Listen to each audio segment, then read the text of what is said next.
So recently, I've been getting back into Major League Baseball, and it's got me thinking about a comparison that's pretty interesting. In the NBA, the league only honors one player a year with a regular season MVP award. But that isn't how it works in Major League Baseball. And this league, they have basically always awarded two per season. One American League MVP and one National League MVP. The American League and the National League is basically the MLB's equivalent to the Western Conference and the Eastern Conference in the NBA, which is where the thought comes in.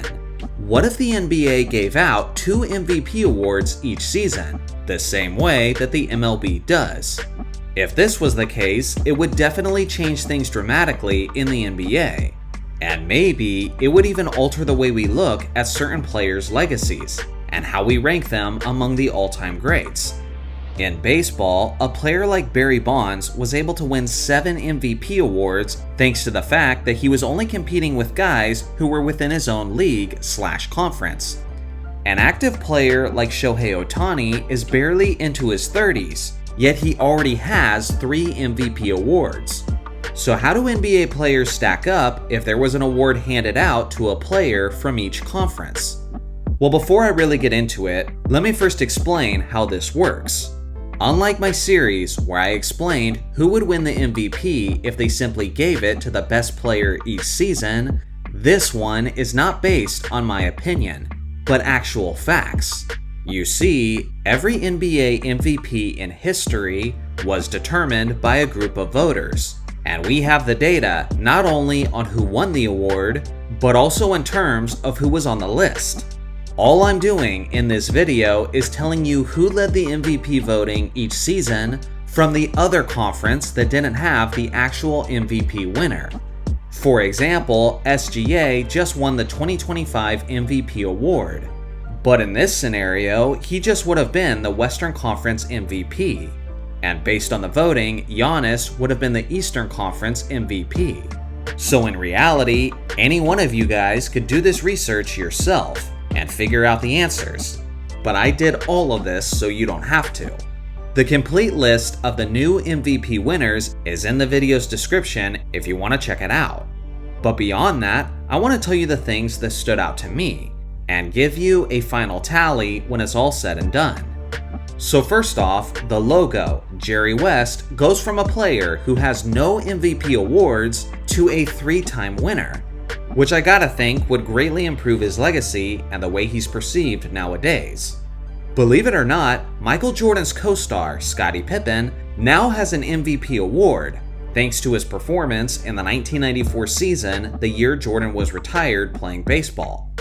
A guy who is typically seen as a great what-if, Tracy McGrady, now has an MVP award, thanks to his incredible play in the 2003 season. Now I gotta say, what was probably my most surprising realization is the fact that Jermaine O'Neal would now be an MVP winner, based on his season in 2004. Now don't get me wrong, I watched this guy play and he was solid, but even back when I was watching him play during his prime, I didn't necessarily consider him as a potential MVP winner. But in this format, he is in fact a winner. Now Magic Johnson gets an insane boost from this format, and it comes as no surprise as Magic and the Showtime Lakers dominated the Western Conference throughout the 1980s.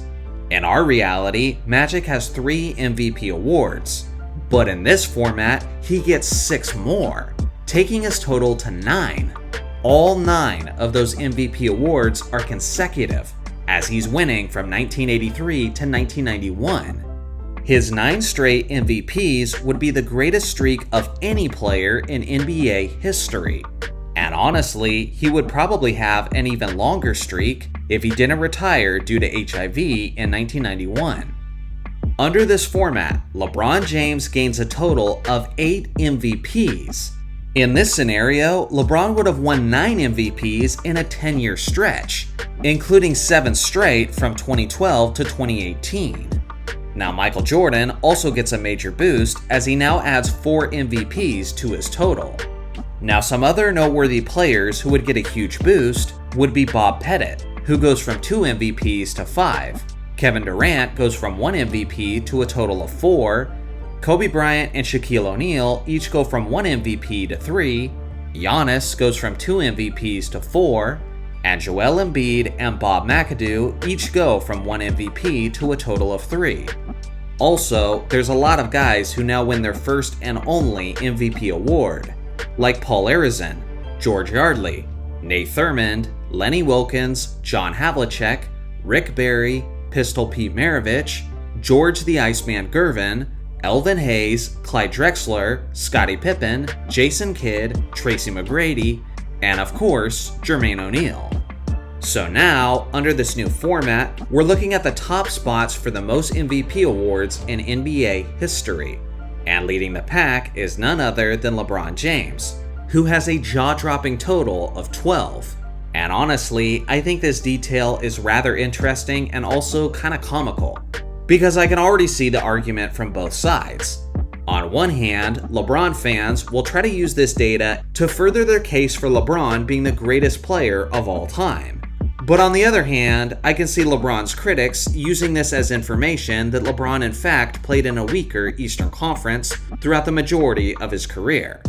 Honestly, I'll let you guys duke it out, but no matter which angle you take, you've got to be impressed with this total. Magic Johnson and Michael Jordan are now tied at 9, followed closely by Kareem Abdul-Jabbar with 8. So now I want to hear your thoughts in the comment section below. Do you like the MLB's model where they give out 2 MVP awards? Or do you think it's ideal the way the NBA already does it, with only 1 league MVP regardless of the 2 conferences? I look forward to hearing your thoughts in the comment section below. Thanks for watching as always, make sure to like and subscribe for more basketball content, and I'll see you guys in the next video.